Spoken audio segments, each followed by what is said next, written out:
Fill in the blanks. Dash discover a new sea route to India. Portuguese.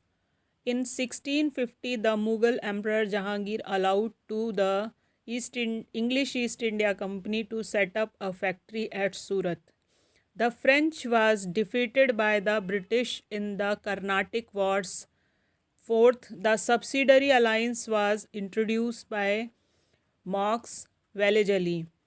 Fifth, Lord Dalhousie introduced a policy called the Doctrine of Lapses. ये सारा मैंने आपको पहले जब chapter कराया तब भी बताया है, अभी फिर एक बार रिपीट कर देती हूँ। पुर्तगालियों ने सबसे पहले इंडिया तक आने का सी रूट खोजा था। 1615 में मुग़ल एम्परर जहांगीर ने परमिशन दी थी किसको, ईस्ट इंडिया कंपनी को, कि सूरत में अपनी पहली फैक्ट्री डाल लो। और फ्रांस हार गए थे फ्रांसीसी कर्नाटिक वॉर्स में। ये मैसूर का जो इतना भी 3-4 लड़ाइयाँ हुई हैं, क्योंकि फ्रांसीसियों ने मदद की थी मैसूर का जो राजा था उस समय, टीपू सुल्तान, उसकी फ़ौज को ट्रेनिंग दी थी और ये सब कुछ, और प्लस अपना भी वहाँ पे फ़ौज लगाई थी। तो जब ये मैसूर के उसमें टीपू सुल्तान मारा गया, वंडीवाश जगह है वहाँ की लड़ाई में, तो जो फ्रांसीसी थी उनके यहाँ पे जितना दावा था कि इंडिया में वो रूल करेंगे या व्यापार करेंगे, वो भी उसके साथ में ख़त्म हो गया। फ्रांसीसी बिल्कुल ख़त्म कर दिए इन्होंने, अंग्रेज़ों ने। सब्सिडरी अलाइंस, सहायक संधि, जैसे मैंने आपको बताया कि हम आपको हम प्रोटेक्ट करेंगे, बदले में क्या है कि हमारी फ़ौज आपके एरिया में रहेगी, एक हमारा पर्सन आपके कोर्ट में रहेगा, यानी आपके दरबार में बैठेगा। और अगर सब्सिडरी अलाइंस का साइड इफ़ेक्ट क्या था कि अगर राजा की अपनी कोई मेल संतान नहीं है, मेल वारिस नहीं है, और राजा मर जाता है, तो वो किसी बच्चे को अडॉप्ट करके कुर्सी पे नहीं बैठा सकता। उस केस में जो राज्य है वो सब्सिडरी अलाइंस करने वाले राज्यों पर डॉक्ट्रिन ऑफ लैप्सेस लागू होती है कि अगर उनका कोई अपना पुत्र नहीं है तो वो राज्य जो हैं वो अंग्रेज़ों के शासन में मिला लिए जाएंगे या अंग्रेज़ों के अधीन कर लिए जाएंगे। ठीक है। इसके बाद है match the following, match the column. Rani Lakshmibai सबको पता है, झांसी की रानी थी। कुंवर सिंह बिहार के थे। बेगम हजरत महल अवध के थे। और मीर कासिम बंगाल के। ये क्वेश्चन आंसर मैं आपको टाइप करके दे दूंगी इसी के आगे। Answer the following question. Why was trade with India profitable for European traders. Bharat के साथ व्यापार करना यूरोपीय व्यापारियों के लिए क्यों फ़ायदे का सौदा था। European made huge profit by buying goods at a low price from India and selling in the European market at higher price. भारतीय बाज़ार से सस्ते में सामान खरीद के महंगे ऊंचे दामों पर अपने यूरोपियन बाज़ारों में बेचकर वो मोटा मुनाफा कमा रहे थे।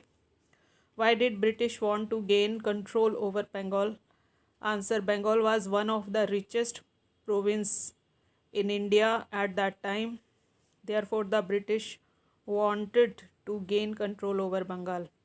बंगाल उस समय का सबसे अमीर प्रोविंस था, मतलब क्षेत्र था भारत में, तो इसलिए ब्रिटिशर्स चाहते थे कि वहाँ का कंट्रोल उन्हें मिले, क्योंकि आपको पता है कि कलकत्ता जो है वो बंगाल में आता है और कलकत्ता एक बहुत बड़ा व्यापारिक बंदरगाह है। वहाँ से बहुत लाखों करोड़ों का सामान पहले भी एक्सपोर्ट होता था, बाहर विदेशों में जाता था और आज भी जाता है। Why did Mir Qasim wage a war against the company. After the British defeated Sirajuddaulah the nawab of Bengal, they were given many privileges from the new nawab of Bengal Mir Qasim. The company official made wrong use of these privileges. Privileges होते हैं विशेषाधिकार या special powers या benefits, कि भाई हमने आपको ये खास वो दिया। आपने जब यूएन पढ़ा था तो आपको पता है कि वहाँ पे 5 कंट्रीज़ को क्या है, स्पेशल प्रिविलेज है, यानी वीटो, राइट टू वीटो का अधिकार है, कि अगर वो मना कर देंगे कि कोई रूल नहीं पास होगा, एक ने भी मना कर दिया तो फिर वो रूल पास नहीं होगा, तो वो उनका विशेष अधिकार है, यानी प्रिविलेज है। उसी तरह का प्रिविलेज यहाँ पे भी कंपनी को मिला था कि आप व्यापार कीजिए but without any paying a single penny, एक भी पैसा पे करने की ज़रूरत नहीं है टैक्स के रूप में। ठीक है। To make more profit as a result in income of Bengal was reduce. इसका नतीजा क्या हुआ कि जो इनकम थी बंगाल की वो घटती जा रही थी। Mir Qasim was tried to this plunder, वो क्या कर रहा था, कोशिश की उसने इस लूट को रोकने की। प्लंडर का मतलब होता है, एक तो होता है लूट, दूसरा प्लंडर का मतलब होता है हर्जाना वसूलना। कि जैसे आपने इसी चैप्टर में पढ़ा कि जहाँ पे मीर का ये तीनों लोग आए लड़ने के लिए, अवध का नवाब, दिल्ली का नवाब और ये दिल्ली का राजा और बंगाल का नवाब, इन तीनों ने जब मोर्चा खोला लड़ने के लिए, तो जो लॉस हुआ अंग्रेज़ों को, उसका हर्जाना भी उन्होंने क्या किया, उन्हीं लोगों से वसूला कि तुम्हारी वजह से हमारा नुकसान हुआ है, हम तो आराम से बैठे थे, तुमने हम पे अटैक किया, तो अब ये हर्जाना भी आप भरो। तो एक प्लंडर मीनिंग हो गया लूट, जिन इलाकों को जीता उन इलाकों में लूट खसोट करी, और दूसरा प्लंडर हो गया जुर्माना लगाना भी उन पे। ठीक है। Mir Qasim was tried to this plunder, so he waged a war against the English East India company. तो उसने क्या किया, ईस्ट इंडिया कंपनी के अगेंस्ट में वॉर की शुरुआत की। What was the doctrine of lapses, who introduce it and why. अब देखिए, लैप्स का मतलब होता है गोद, मदर्स लैप्स होता है ना, मम्मी की गोदी में बैठना। तो उसी तरह से लैप्सेस, डॉक्ट्रिन ऑफ लैप्सेस क्या है, गोद लेने का अधिकार। क्या सिद्धांत है कि अगर किसी ने कोई बच्चा गोद ले रखा है तो उसको हम राजा नहीं मानेंगे जब तक कि वो उसका खुद का पैदा किया हुआ बच्चा नहीं होता। अगर राजा रानी की खुद की संतान नहीं है, अगर वो किसी भाई का या किसी बहन का, किसी का लड़का गोद लेते हैं और उसको कुर्सी पर बिठाते हैं कि ये राजा होगा हमारे नहीं रहने पे, तो वो उसको अधिकार नहीं देंगे। कौन नहीं देंगे, अंग्रेज नहीं देंगे। ठीक है। तो लैप्स का अगर आप भूल जाओ कि डॉक्ट्रिन ऑफ लैप्स क्या है, तो लैप्स से याद रखना कि लैप्स वर्ड जो है वो गोद के लिए यूज़ होता है। गोद में बैठना, जैसे मम्मी की गोद में बैठना, दादी की गोद में बैठना, तो लैप्स वर्ड यूज़ होता है उसके लिए। The governor general Lord Dalhousie introduce a policy called the doctrine of lapses. According to this policy, any Indian kingdom which was already under subsidiary alliance, subsidiary alliance मैंने आपको बता दिया कौन सा अलाइंस है, कि एक तरह की ऐसी संधि है कि हम आपकी रक्षा करेंगे, बदले में हमारे सैनिक आपके दरबार में रहेंगे, कोर्ट में रहे, मतलब आपके महल के वहाँ रहेंगे, आप उनका खाना खर्चा दोगे, और एक पर्सन जो है वो आपके कोर्ट में यानी दरबार में बैठेगा, यानी क्या करेगा, वो आप पे नज़र रखेगा। Had to give up its territory to the British if the ruler did not have a natural male heir। Heir का मतलब यहाँ पे क्या है, पुरुष वारिश नहीं है। अब यहाँ एक चीज़ समझने की ज़रूरत है कि हमेशा हिंदुओं पर ये आरोप लगता है कि वो लोग लड़का और लड़कियों को कम मानते हैं। ठीक है, लेकिन ऐसा नहीं है। हमारे यहाँ तो फिर भी आपको मिलेगा कि भाई स्वयंवर की प्रथा है। आपने चाहे वो सीता माता के उसमें पढ़ा होगा, या और भी बहुत सारे उसमें आपको ये पढ़ने को मिलता है। कुंती वाले केस में, पांडु के टाइम पे भी कुंती को ये राइट था कि वो स्वयंवर कर सकती है, मतलब अपना पति खुद चुन सकती है। लेकिन यहाँ पे ये राइट नहीं है। और ये चीज़ें कुछ मुगलों ने कम की, क्योंकि वो औरतों को औरत नहीं मान के खेती मानते हैं, और कुछ अंग्रेजों ने कम की। यानी एक जो डिस्पैरिटी थी उसको बढ़ाते ही चले गए। एक घर में भी फूट डाल दी कि लड़के को तो अधिकार है कुर्सी पर बैठने का और लड़की को नहीं है। ठीक है। इसी का नतीजा था कि जब झांसी की रानी ने ये कहा, यहाँ पे आपका जो नुसरत महल अवध की जो वो है, बेगम हज़रत महल अवध में उन्होंने तलवार निकाल ली, सेम उसी तरह जैसे झांसी की रानी ने झांसी में निकाल ली, और उनका प्रतिकार किया। मतलब अंग्रेज़ों को एक तरह से चैलेंज किया कि हमारे यहाँ पे लेडीज़ और जेंट्स में फ़र्क हम लोग नहीं करते, हमारी बेटे और बेटियाँ दोनों बराबर हैं, हम आपको चैलेंज करते हैं इस बात के लिए। और नतीजा क्या हुआ कि उनके ही इंटरनल जो गद्दार थे, उनकी ही तरफ से उनको हार का सामना करना पड़ा, क्योंकि जो उनकी इंटरनल पॉलिसीज़ उन्होंने डिस्कस की या जो कुछ भी था, वो भेद उनको उन गद्दारों ने वहाँ पे जाके बता दिया किसी भी लालच में। और उसकी वजह से जो ये 1857 का फर्स्ट फ्रीडम स्ट्रगल था वो पूरी तरह से ख़त्म हो गया। Why did Indian स्पॉय revolt against the British rule in 1857? The Indian revolted against the British rule in 1857 because of its unjust एक ही मतलब होता है, इसका मतलब होता है अन्याय। Justice, just, faith in your just, इसका मतलब है आपके न्याय पे भरोसा है।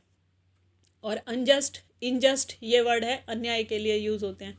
अगर इस तरह के वर्ड्स आते हैं तो इसको याद रखिए। देखिए, मैं आपको इसके साथ में इसलिए हिंदी में दे रही हूँ क्योंकि हिंदी में आपको चीज़ें ज़्यादा अच्छे से समझ आएंगी, और एक बार आप उसका मीनिंग समझ गए ना, तो जब भी वो वर्ड आएगा, जब भी आएगा इस क्लास में, अगली क्लास में या फ्यूचर में, तो आपके पास वोकेबलरी में एक वर्ड है जिसको आप उस जगह पे यूज़ कर सकते हैं।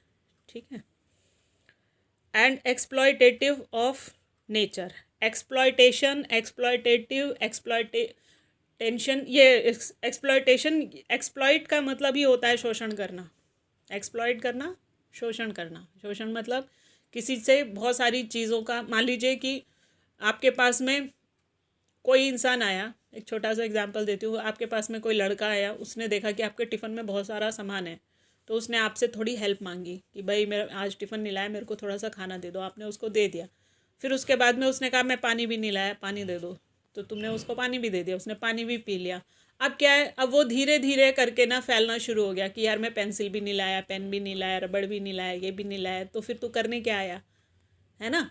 तो वो क्या है, वो एक्सप्लॉयटेशन है कि आपने एक बार उसकी मदद की तो उसने उसको क्या समझ लिया, अपना अधिकार समझ लिया कि एक बार आपने उसकी हेल्प की तो अब आप हर बार उसकी हेल्प करोगे ही करोगे। और अगर आप मना करते हो कि नहीं मैं नहीं कर सकता, भाई मैं तो अपने लिए ही खाना लेकर आता हूँ, तो रोज़ रोज़ वो करता है, तो उस केस में वो क्या करता है, बुली करता है, छीनने की कोशिश करता है, धमकाता है, या आपको मारता है, या ऐसे कहता है कि अच्छा अगर मैं नहीं खाऊंगा तो तू भी नहीं खाएगा, तो सारा खाना फैला दिया।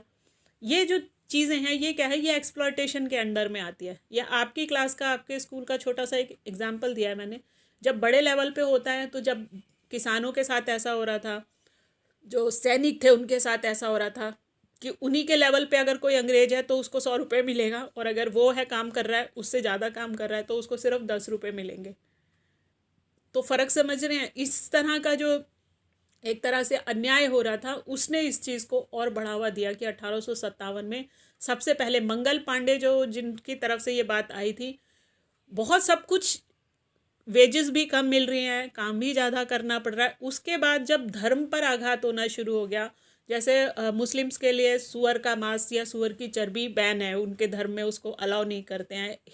हिंदुओं में गाय को पूजनीय मानते हैं, माता मानते हैं, तो उनकी चर्बी उसको सील करने के लिए लगाई जाती थी। आपको अगर नहीं पता, आपने शायद नहीं देखा होगा, मैं आपको बता देती हूँ कि पहले जो अभी कारतूस आते हैं ना, अभी जो बुलेट्स आती हैं, वो उसमें आती हैं, क्या बोलते हैं उसे, मेटल की उसमें आती हैं, एक लंबी सी वो होती है, और उसके अंदर पुश करते हैं। आपने कई मूवीज़ में भी देखा होगा कि वो खोलते हैं और 6 बुलेट्स उसके अंदर डालते हैं।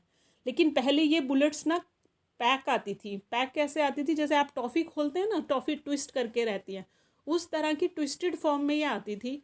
और बारूद, जैसे आपके बम होते हैं, छोटे छोटे से पटाखे, जिनके अंदर एक पलीता लगा रहता है, एक छोटा सा आगे डोरी सी रहती है, जिसमें आप लगाते हैं, आग लगाते हैं, और फिर वो ब्लास्ट होता है। तो वो जो पीछे वाला हिस्सा था, वो उस टॉफ़ी के रैपर के अंदर होता था, और वो टॉफ़ी का रैपर जैसा जो होता था, उसे मुंह से खोलना पड़ता था। और उनका धर्म भ्रष्ट करने के लिए जो उन अंग्रेज़ों ने हिंदुओं को दिया, उसमें गाय की चर्बी लगाई, और जो मुस्लिम्स को दिया उसमें उन्होंने सुअर की चर्बी लगाई। तो इस वजह से भी जो मुस्लिम्स थे वो भी अगेंस्ट हो गए, और जो हिंदू थे वो भी उनके अगेंस्ट हो गए कि ना तो हमको पैसा अच्छा मिल रहा है, ना हमारी सुख सुविधा अच्छी हो रही है, उस पर से अब जो हमारा धर्म है वो भी गया बट्टे खाते में। जो ये नुकसान है, जो हमारी धार्मिक मान्यता है, उसमें जब इस तरह का कुठाराघात होगा तो हम इसे बर्दाश्त नहीं करेंगे। और तब उन्होंने 1857 में अपने हथियार उठा लिए, बजाय हिंदुस्तानियों ने हिंदुस्तानियों पे चलाने के, हिंदुस्तानियों ने किस पे, अंग्रेजों पे चलाने शुरू कर दिए। स्पॉय मतलब होता है भारतीय सैनिक, meaning of Indian soldier serving under British. ठीक है। पीजेंट किसान होते हैं। एक्सप्लॉयटेटिव शोषण या शोषक होते हैं। और अनजस्ट इनजस्ट ये अन्याय होता है। हिंदी में मैंने इसलिए इसके साथ में दे दिया कि अगर ये वर्ड आपके दिमाग में एक बार को भी टिकेंगे तो कभी भी आप इन वर्ड्स के मीनिंग को, अगर आपको वर्ड का एक्चुअल मीनिंग नहीं भी याद आएगा तो आजू बाजू का कुछ याद आ जाएगा। जैसे एक्सप्लॉयटेशन का मतलब हो गया कि किसी चीज़ का शोषण करना, तो अगर आपको ये वर्ड याद रहेगा तो आप उसको बता सकते हो कि एक्सप्लॉयट समथिंग। उसी में से वर्ड्स में से वर्ड के मीनिंग निकाल लो। और क्योंकि एसएसटी अभी तो ये स्टार्ट हुआ है, अभी तो पार्टी शुरू हुई है, अभी आगे ये इतना एक्सपेंशन में जाएगा कि एक एक चीज़, एक एक वर्ड, एक एक थ्योरी और एक एक डॉक्ट्रिन आपको कई कई बार पूछी जाएगी, बतानी पड़ेगी, और उसके साथ में आपको एक्सप्लेनेशन देनी पड़ेगी। अब आपको एक सेंटेंस में 30 वर्ड में या 40-60 वर्ड में आंसर नहीं करने हैं। आप पैराज लिखने शुरू हो जाएंगे जब आप 6th में जाओगे। बी प्रिपेयर्ड, लिखने की प्रैक्टिस करो। जो छोड़ दिया है, गूगल बाबा हमेशा मदद नहीं करेंगे। आई होप कि आपको पढ़ने में मज़ा आया होगा, समझ आया होगा और इससे आपकी हेल्प होगी। Thanks for watching.